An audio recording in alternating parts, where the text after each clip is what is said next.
cuide da Mãe Terra, porque se ela entrar em colapso, nenhum projeto se sustenta. Então, eu acho que aqui temos a base mínima para um novo ensaio civilizatório das coisas mais essenciais. E isso é possível, está no âmbito das possibilidades humanas. Eu acho que esse momento que nós estamos recolhidos, devemos pensar não só em nós, a natureza, mas pensar que terra nós queremos habitar, que relações humanas precisamos desenvolver, que tipo de sociedade já planetizada, não gosto dessa palavra globalização, prefiro a francesa, a planetização, o planeta se encontra numa fase nova, e nós junto com o planeta, na mesma casa comum, como é que vamos fazer um pacto mundial, todos colaborando uns com os outros? E eu sinto pena que todos os países do mundo se associaram para buscar uma vacina, e o Brasil ficou de fora. Significa, se for encontrada a vacina, ele vai ser o último a receber a vacina, porque não quis colaborar. Todos têm que colaborar para defender a vida dos nossos irmãos, da humanidade. Não pode ter patente, tem que ser um dom dado para a humanidade. Então, eu acho que é o momento de a gente pensar muito que tipo de mundo nós queremos. Não pode ser o que era antes, porque esse pode nos levar a um caminho sem retorno. Tá? Todos os sinais nos dizem isso. Dada a crise, a emergência ecológica, a crise das águas, do clima, várias crises, e especialmente a crise social. Uma sociedade altamente dilacerada, com bilhões de pobres e pouquíssimos ricos. Professor, o senhor percebe sinais de que isso possa vir a acontecer? Por exemplo, Amsterdã, na Holanda, decidiu seguir outro caminho, inspirado no livro Economia Dannett, de uma economista de Oxford, tentando se pautar na direção de um teto ecológico, reconhecer os limites do crescimento e reconhecendo os alicerces sociais, a necessidade de não descuidar de quem mais precisa do Estado. É um dado concreto. A pandemia apressou essa leitura da mudança que precisa acontecer. Ontem, um colega correspondente em Londres, que foi meu aluno na PUC, o Pedro Vedova, mostrou numa linda reportagem a decisão de Londres privilegiar a bicicleta como transporte público, reduzir espaço do automóvel, reduzindo poluição, melhorando a qualidade de vida das pessoas e afastando as pessoas do transporte aglomerado por conta do vírus. São desenhos ainda meio incipientes, um tanto tímidos, do que seria um aprendizado ou o estímulo que a pandemia trouxe para a gente ter a coragem de mudar. Você percebe sinais? Você está otimista, esperançoso de que aprenderemos algo de diferente na direção que você apontou, de um mundo melhor e mais justo? Que mais e mais está crescendo a consciência ecológica. Até há pouco tempo era de grupos. Você foi um dos pioneiros a dar uma visibilidade na TV, mas mais e mais está crescendo. Mesmo nos Estados Unidos, aqueles tufões, aqueles eventos extremos que eles conhecem, de repente começam a pensar, o problema é da Terra. Então, todas essas medidas eu considero passos importantes, mas ainda estão dentro do mesmo paradigma. Eu acho que nós devemos mudar de paradigma. O paradigma era da mão fechada, dominando tudo, a terra, a natureza, as pessoas, a economia, etc.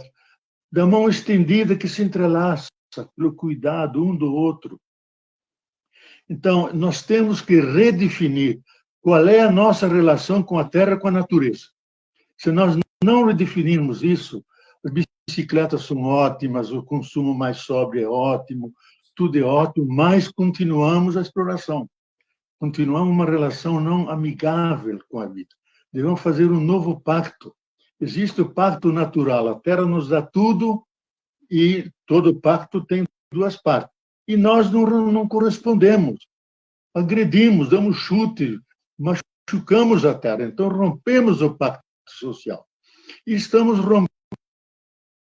A humanidade se sente uma família, uma espécie, uma casa comum só, devemos conviver, estabelecer um pacto de convivência, todos juntos. Os problemas globais têm que ser resolvidos globalmente, a partir de um centro plural de poder, várias nações, homens e mulheres, que pensam a humanidade e oferecem sugestões. Eu acho que nós vamos ser obrigados a fazer isso. Ou faz isso, ou vamos ao encontro do pior. Mas esses passos são passos que apontam para mudanças. As pessoas estão mudando. Aliás, na Europa, a Holanda é especialista nisso, é a primeira nas mudanças. Eu já conheci bastante a Holanda, porque estive por lá, até aprendi um pouco de holandês, sabe? Então, eles são muito coerentes também.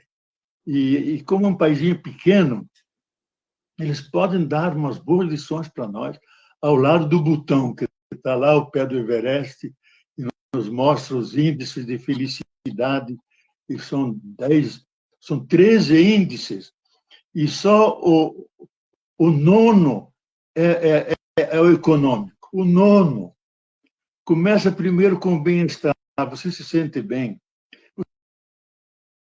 uma vida. E eu acho que nós vamos aprender no sofrimento. Esse grande filósofo Hegel, que escreveu um péssimo livro sobre filosofia da história, que só fala mal do Brasil, mas tem a última frase que é muito bonita. Ele diz: da história não aprendemos nada, mas aprendemos tudo do sofrimento. Eu acho que quando a gente começa a sofrer, a gente começa... Ninguém quer viver no sofrimento. Seria muito sádico. Mas o sofrimento nos faz pensar, nos faz mudar. Eu acho que agora há uma paixão dolorosa coletiva da humanidade, uma verdadeira via crucis, que tem mais estações do que aquelas do Filho de Deus. Humanidade inteira. Então, nós temos que aprender desse sofrimento coletivo para ter um modo de vida que produz a alegria de viver, que faz gosto de estar junto com as pessoas. Cuidar da nossa palavra que não ofenda, que não tenha ódio, mas reconcilie, como você dizia antes, criar pontos, continuamente pontos. Nós somos um nó de relações em todas as direções. Cultivar essas relações na bondade, na fraternidade. Isso eu acho que seria reinventar a humanidade. E aí viver, sim, um tempo de paz, com a Terra e conosco mesmo.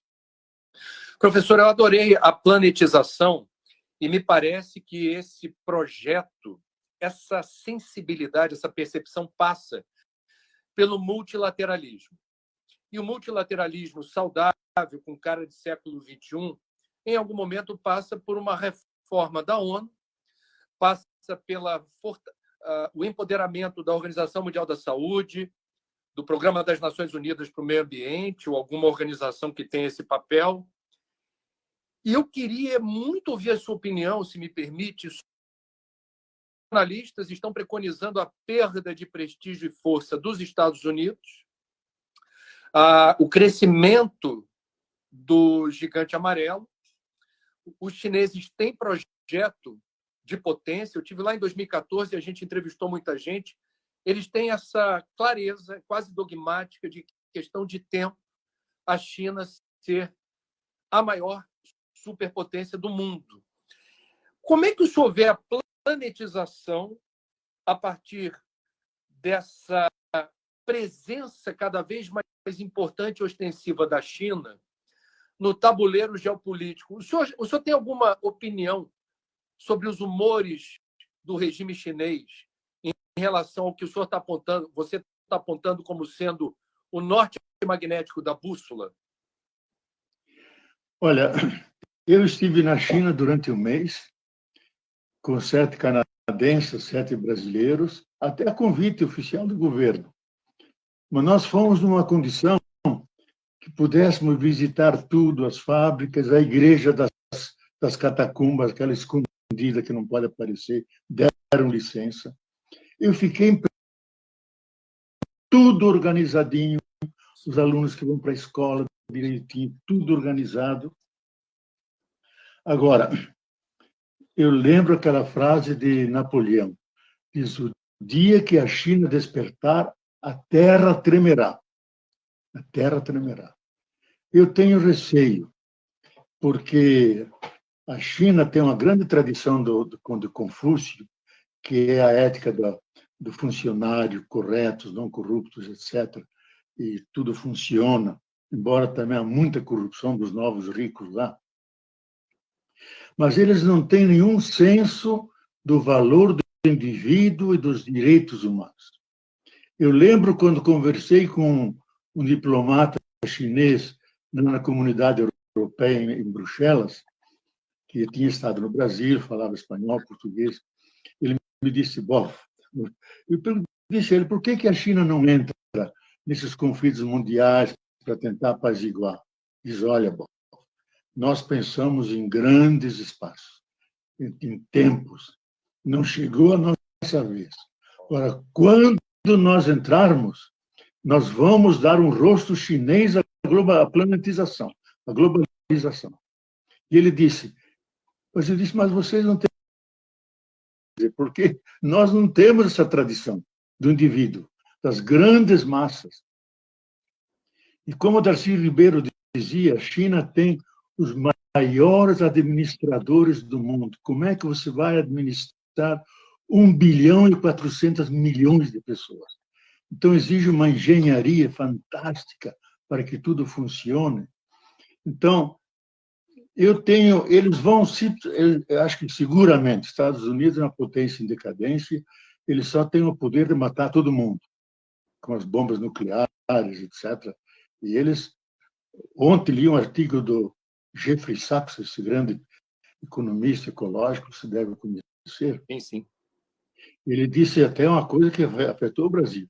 Nós temos a liderança pior de nossa história, venal, louco, e o Brasil tem uma péssima. Ele citou o Brasil. E ele disse que o Trump é suficientemente insano para fazer uma guerra nuclear com a China. Nossa. Sem se dar conta que poderá ser o fim da espécie. Porque se ele usa armas médias atômicas que existem, outro pode responder com as grandes. E aí será o fim da nossa história. Ele é suficientemente... Então, eu tenho medo.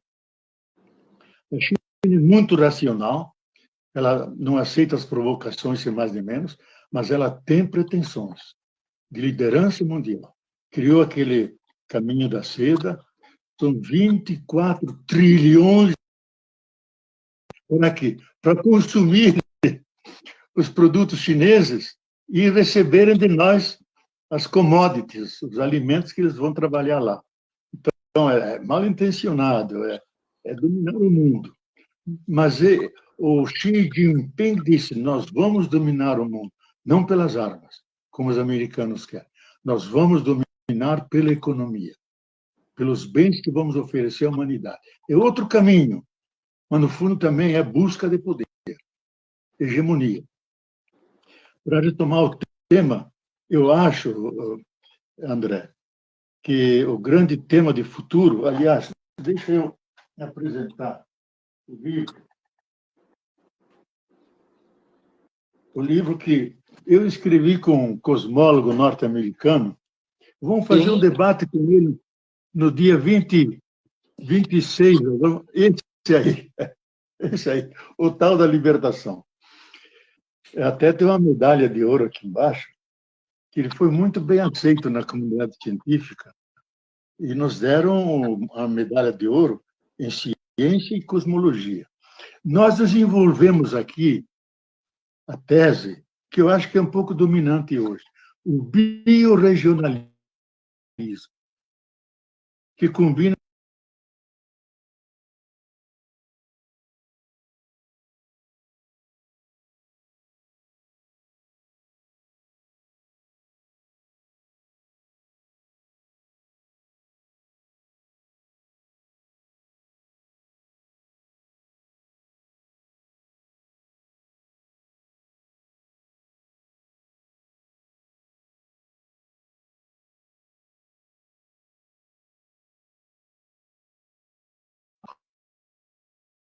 altamente cultural, que resgata as tradições, o teatro, a poesia, até penso no fundo, para fazer que os escritores e poetas e cientistas ganhem um salário digno do governo, para eles poderem escrever, pesquisar, fazer poesia, porque é um benefício para a humanidade.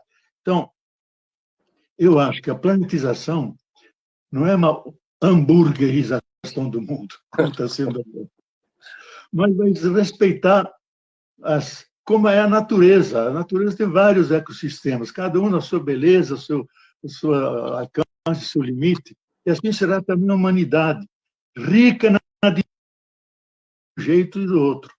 E isso eu acho que é o futuro possível. E está ocorrendo já. Eu acompanho um pouco a pesquisa. Há mais de 133 cidades do mundo que se regem pelo biorregionalismo. Olha. Naquela região e funciona perfeitamente. E aí está uma democracia realmente que vem de baixo, que honra o nome democracia, o povo participando, e todos ajudam a se autocriticar e diminui enormemente a pobreza. Sempre haverá pobres, porque alguns não dão certo, mas o Estado dá um jeito, que eu acho que é uma das lições que podemos tirar dessa pandemia, que haja aquilo que o nosso grande senador, o Eduardo Suplicy, um salário mínimo, disse, temos tecnologia para isso, ciência para isso e superabundância de capitais, que são especulativos, que daria para cada família, o nosso economista Dalbor, lá da PUC de São Paulo, recalculou, daria para cada família 15 mil reais de salário, só com as rendas dos capitais, e circulando. A humanidade pode fazer isso. Agora falta a boa vontade, que Kant dizia que é a única virtude que não tem nenhum defeito, porque se tiver um defeito, então não é boa. Professor, antes, a gente tem ainda aproximadamente 10 minutos. Eu queria fazer uma pergunta e queria deixar um tempo para você fazer essas considerações finais assim muito especiais desse momento singular da nossa história no planeta. Esse processo, essas cidades citadas por você, as boas experiências que estão em curso em lugares distintos do mundo, mas a liderança política ela sempre acelera o processo se ela converge na direção de um modelo mais generoso, democrático, sustentável. Há uma crise de lideranças, não é de hoje, e há um sistema político que caducou, que está sendo colocado em xeque em boa parte do planeta. Aquilo que funcionou nas últimas décadas, se é que funcionou mesmo, agora não está acoplado à expectativa de mudança das pessoas. Você percebe alguma liderança que sirva de exemplo no mundo? Fala-se muito lá na primeira-ministra da Nova Zelândia, de vez em quando lembram uma liderança positiva da chanceler alemã. Você tem muito conhecimento do dia a dia da Alemanha, não sei se é justa a forma como Angela Merkel costuma ser incensada como uma liderança que acerta a mão em alguns aspectos, principalmente do bloco europeu. Tem algum lugar do mundo que a gente diga, está aí uma pessoa antenada com o século XXI? Olha, eu acho que as crises e as necessidades humanas fazem surgir pensamentos, pensadores, gente que trabalha imaginário, pessoas não adianta ter boas ideias. Então, eu vejo poucas pessoas, mas no Brasil tem. Eu acho que, me perdoem, eu não quero politizar, eu acho que o Boulos é uma das novas lideranças nesse país que está mostrando perspectivas que vêm lá de baixo, do sem-teto, mas com uma cabeça brilhante, extremamente ética, que podia ser um grande candidato. O nosso governador lá do Maranhão, o Flávio Dino, eu acho que é uma liderança fantástica, ética, ligada à educação, à escola, está se projetando cada vez mais. E mesmo visitei o Estado e conversei muito com ele. São pessoas que agregam. Eu acho. E a Merkel, eu até pude até conversar com ela uma vez, ela é extremamente generosa. Ela aceitou 1 milhão de refugiados, 1 milhão de refugiados, contra a oposição do povo, contra os nazistas, etc. Ela aceitou 1 milhão, coisa generosa. Agora, ela ofereceu subsídios contra a pandemia para a Itália, para a França, se abriu as demais. Trouxe para a Alemanha centenas e centenas de italianos que estavam mais sob risco, trouxe para a Alemanha. Então, é uma liderança que já não respeita os limites nacionais. Ela pensa na humanidade e trata humanamente os seres humanos. Para mim, o grande valor ético, que você, nas suas palestras, sempre acentua também, devemos tratar humanamente os seres humanos. Nós não tratamos humanamente, nós maltratamos os seres humanos. Esse menino que foi morto de 14 anos, o João Pedro, eu vi hoje na televisão ainda, as balas na parede, em cima da televisão, estava brincando com 14 anos, tinha um sonho de ser um advogado para ajudar a comunidade. Esse sonho morreu. Então, da forma injusta, eu quero me solidarizar com a família, com o pai, com a mãe, que ficaram sozinhos. Isso não é possível. Porque era jovem, negro, invadiram a casa, mandaram deitar no chão, atiraram nele. A família teve que gastar 17 horas até identificar. Mas não quero deixar de fazer essa denúncia, porque há uma tentativa de eliminar esses negros e pobres da favela. Isso é inaceitável, é inumano. Agora, eu acho, Trigueiro, uma coisa que Gorbachev, nas reuniões nossas, sempre dizia: ou nós fazemos uma revolução espiritual dos bens humanísticos e espirituais, que são fundados no amor, na solidariedade, na compaixão, no cuidado, no respeito a todas as coisas, ou nenhuma revolução tecnológica vai se fazer. Então, precisamos de tecnologia para atender necessidades de uma sociedade complexa como a nossa. Precisamos. Mas o que nos move é uma paixão, é a razão cordial, é o coração, não é a cabeça. A cabeça nós inflacionamos. O coração ficou muito pequeno. O coração é a sede da generosidade, do amor, do mundo das excelências, da ética, da espiritualidade. Temos que sentir a dor da natureza, combinar o grito do pobre com o grito da terra, sentir a humanidade que está recolhida, que morrem sufocados, que é a pior morte que existe pela coronavírus. Se sentir solidários com eles, chorar com os parentes, solidarizar-se. Eu repito aqui que viver o luto, velar a pessoa. Então, se reúnam na casa com os amigos e parentes, na mesa, coloquem as roupas, as coisas dele, a comida especial, acendam uma vela. Se puderem fazer uma oração, façam. Cada um dê seu testemunho. Depois se abracem como se abraçassem a ele. Se beijem como se beijassem a ele. Façam o luto. Que se a gente não fizer o luto, a gente não sepultou direito, porque a gente sempre morre um pouco quando um ente querido nosso morre, a gente morre um pouco junto. Assim nos reconciliamos, trazemos de volta, e saibam que esses falecidos, mortos, não são ausentes, são só invisíveis.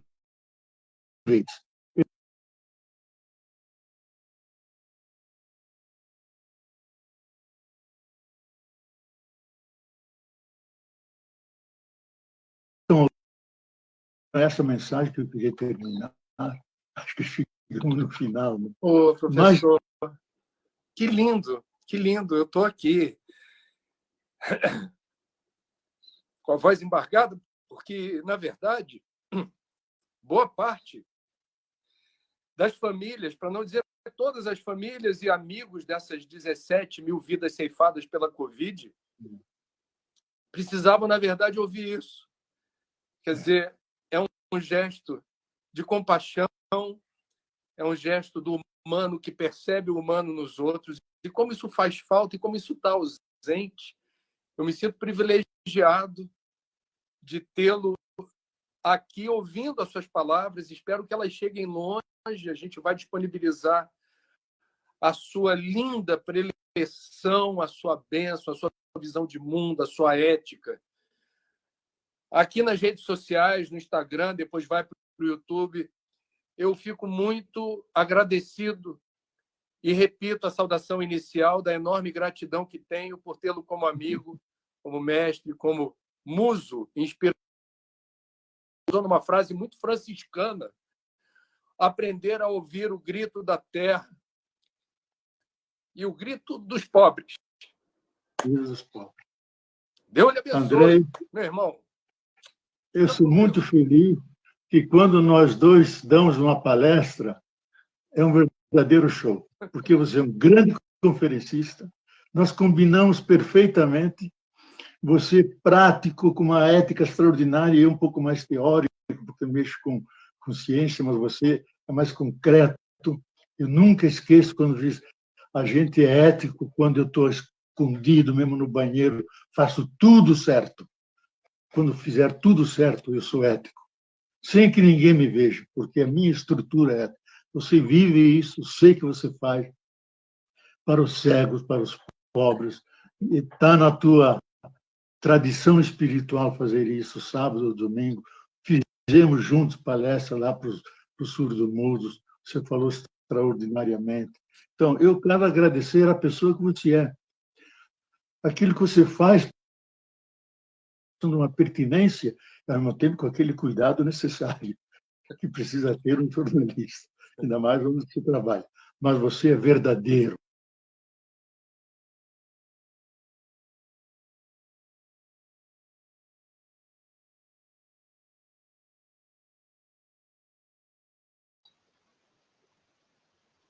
Encerrou.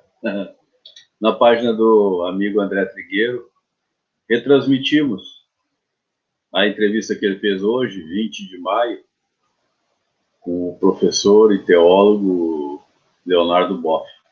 Valeu, gratidão a André e a Leonardo Boff.